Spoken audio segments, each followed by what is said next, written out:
Assalamualaikum warahmatullahi wabarakatuh. Nama saya Reno Basuki, CGP Angkatan 8 dari SMP Negeri 1 Seluke, Kabupaten Rembang.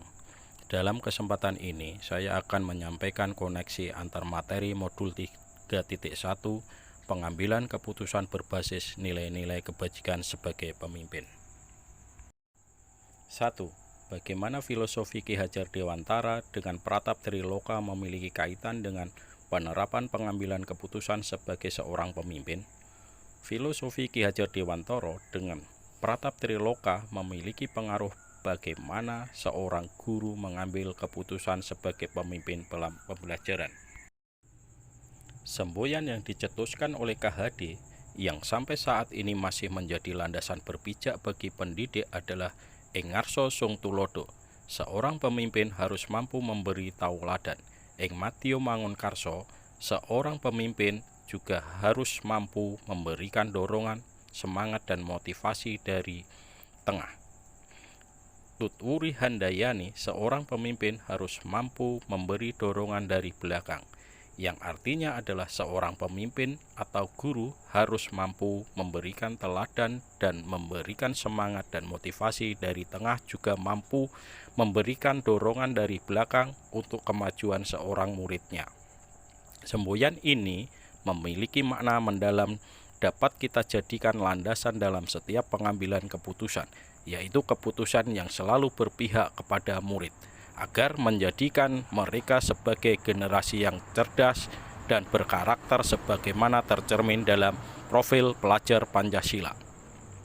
Hal ini dapat kita lakukan dalam proses pembelajaran di sekolah, yang tidak hanya menitik beratkan pada konten kurikulum, namun transfer nilai-nilai kebajikan dapat kita sampaikan secara terus-menerus dengan eksplisit pada pembelajaran dan keteladanan di setiap pengambilan keputusan.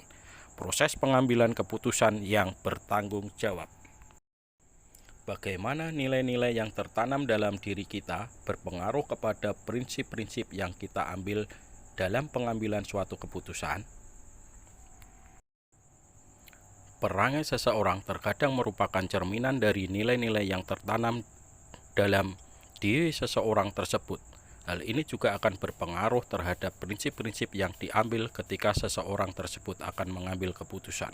Begitu pula dalam proses pengambilan keputusan yang bertanggung jawab, dalam kompetensi kesadaran diri self-awareness, pengelolaan diri self-management, kesadaran diri social awareness, dan keterampilan berhubungan sosial relationship skill akan mendukung dalam mewujudkan sikap tutwuri handayani. Hal ini dapat dilakukan oleh seseorang atau oleh seorang pendidik dengan memberikan dorongan secara moral maupun material bagi semua warga sekolah. Nilai-nilai kebajikan yang tertanam dalam diri pendidik akan mewarnai setiap pengambilan keputusan. Nilai kejujuran, integritas sebagai pendidik akan tergambar dalam keteladanan dan kebijakan-kebijakan yang diambil dalam setiap keputusan. 3. Bagaimana materi pengambilan keputusan berkaitan dengan kegiatan coaching, bimbingan yang diberikan pendamping atau fasilitator dalam perjalanan proses pembelajaran kita, terutama dalam pengujian pengambilan keputusan yang telah kita ambil. Apakah pengambilan keputusan tersebut telah efektif? Masihkah ada pertanyaan-pertanyaan dalam diri kita atas pengambilan keputusan tersebut? Hal-hal ini tentunya bisa dibantu oleh sesi coaching yang telah dibahas pada sebelumnya. Tidak dapat dielakkan bahwa kita selalu dihadapkan pada berbagai permasalahan yang membutuhkan suatu keputusan dalam penyelesaiannya. Dalam pengambilan keputusan dibutuhkan langkah-langkah yang mengacu pada prinsip tertentu. Karena dalam pengambilan keputusan berkaitan erat dengan masa depan suatu organisasi, apalagi menyangkut pada keputusan yang sifatnya strategis. Salah satu faktor yang sangat membantu dalam pengambilan keputusan adalah keterampilan coaching. Sebagai pendidik, guru harus memiliki keterampilan coaching. Selama proses pembelajaran, pendampingan dalam pengujian pengambilan keputusan melalui kegiatan coaching atau bimbingan yang sangat dilakukan oleh fasilitator saya rasakan sangat efektif dalam membantu pemahaman saya. Beberapa contoh praktek coaching dapat memberi gambaran yang utuh untuk dapat diterapkan di sekolah. Keputusan yang diambil dengan teknis coaching yang berlandaskan etika, nilai-nilai kebajikan, sesuai dengan visi misi sekolah yang berpihak pada murid dan menciptakan budaya positif di lingkungan sekolah. Teknik coaching dilakukan dengan prinsip kesetaraan, sehingga tidak terkesan menggurui tapi justru akan menimbulkan rasa nyaman, sehingga coach sehingga mampu mengidentifikasi permasalahan dan dapat menyampaikan pertanyaan berbobot dari coachee. Begitu pula dengan coachee yang dengan rasa nyaman dapat menyampaikan hambatan-hambatan yang dapat menemukan solusi yang sesuai. Hal ini karena coach mampu menjadi pendengar yang baik sehingga mampu membantu menguraikan permasalahan melalui pertanyaan-pertanyaan berbobot. Dengan coaching, guru dapat mengatasi permasalahan yang dihadapi siswa dalam proses pembelajaran. Sebagai coach yang baik, guru memiliki harapan terhadap siswanya sehingga dapat menjalankan seluruh tugas dan kewajiban yang diberikan di sekolah dengan baik. 4. Bagaimana kemampuan guru dalam mengelola dan menyadari aspek sosial emosionalnya akan berpengaruh terhadap pengambilan suatu keputusan, khususnya masalah dilema etika. Kemampuan guru dalam mengelola dan menyadari aspek sosial emosional sangat mempengaruhi dalam pengambilan keputusan. Dalam setiap pengambilan keputusan wajib berlandaskan pada nilai-nilai kebijakan serta regulasi yang ada dengan berpedoman pada 9 langkah pengambilan keputusan. Melalui kedua dasar tersebut, kita dapat menganalisis sehingga dapat membedakan antara dilema etika atau bujukan moral. Kepekaan sosial emosional seseorang akan menumbuhkan empati dan simpati, sehingga dapat menempatkan diri untuk bisa mengenal orang lain. Dengan simpati dan empati kita dapat merasakan apa yang peserta didik alami sehingga kita dapat mengidentifikasi permasalahan dengan bijaksana di saat harus melakukan pengambilan keputusan. Guru yang berperan sebagai pemimpin pembelajaran akan bertindak atas dasar keberpihakan pada murid. Dalam setiap keputusannya harus mempertimbangkan banyak hal yang bermuara pada murid. Berbasis etika dan nilai kebajikan berlandaskan pada 4 paradigma, yaitu individu vs masyarakat, rasa keadilan vs rasa kasihan, kebenaran vs kesetiaan, dan jangka pendek vs jangka panjang. 3 prinsip yaitu prinsip berbasis hasil akhir, prinsip berbasis peraturan, dan prinsip berbasis rasa peduli, serta dilakukan dengan 9 langkah yaitu 1. Mengenali nilai-nilai yang saling bertentangan. 2. Menentukan siapa saja yang terlibat. 3. Mengumpulkan fakta-fakta yang relevan. 4. Pengujian benar atau salah yang di dalamnya terdapat uji legal, uji regulasi, uji intuisi, uji halaman depan koran, uji keputusan, panutan atau idola. 5. Pengujian paradigma benar lawan benar. 6. Prinsip pengambilan keputusan. 7. Investigasi opsi trilema.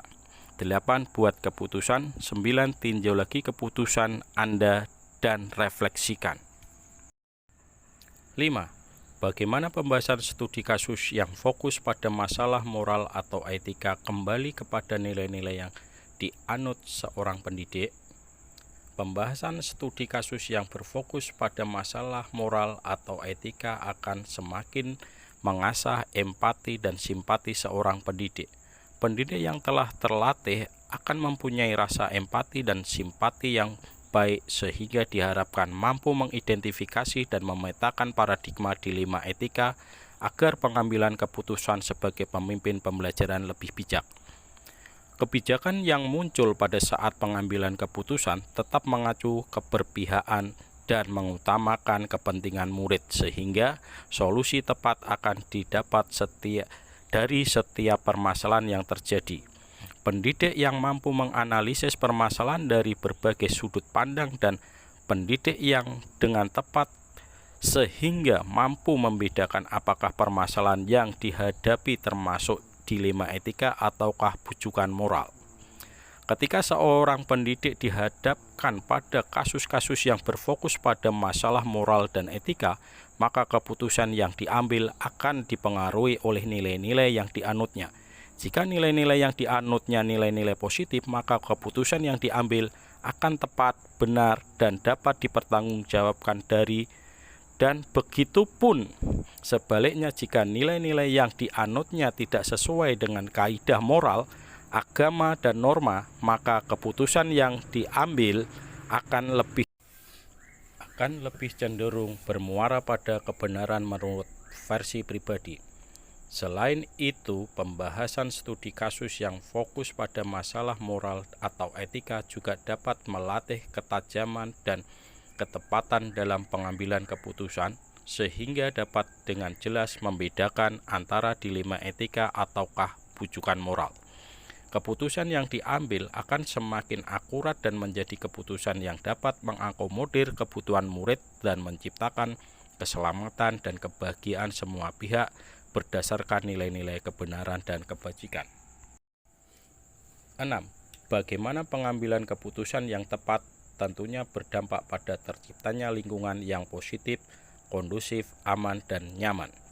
Keputusan yang kita ambil secara langsung maupun tidak langsung akan berdampak pada implementasi pembelajaran dan mempengaruhi situasi di sekolah. Setiap keputusan yang kita ambil harus tepat dan bijak, berlandaskan nilai-nilai kebajikan, keteladanan, bijaksana, dan tidak melanggar norma.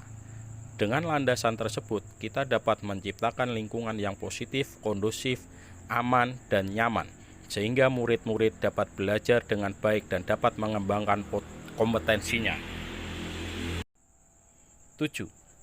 Apakah tantangan-tantangan di lingkungan Anda untuk dapat menjalankan pengambilan keputusan terhadap kasus-kasus dilema etika ini? Adakah kaitannya dengan perubahan paradigma di lingkungan Anda? Pengambilan keputusan yang dilakukan berlandaskan atas 3 prinsip penyelesaian dilema, yaitu berpikir berbasis hasil akhir, end-based thinking, berpikir berbasis peraturan, rule-based thinking, ataukah berpikir berbasis rasa peduli, care-based thinking. Pemilihan prinsip tersebut tentunya disesuaikan dengan situasi dan kondisi yang ada. Meskipun setiap keputusan pasti ada resiko, pro dan kontra, namun hal ini menjadikan salah satu tantangan tersendiri. Tantangan yang saya hadapi dalam pengambilan keputusan terhadap kasus-kasus yang sifatnya dilema etika adalah perasaan tidak enak yang timbul karena tidak dapat memuaskan semua pihak. Namun dengan mengikuti 9 langkah pengambilan keputusan dapat meminimalkan perasaan tidak nyaman dan keputusan yang saya ambil dapat diterima oleh semua pihak. Demikian koneksi antar materi modul 3.1. Semoga bermanfaat dan ada faedahnya. Terima kasih. Wassalamualaikum warahmatullahi wabarakatuh.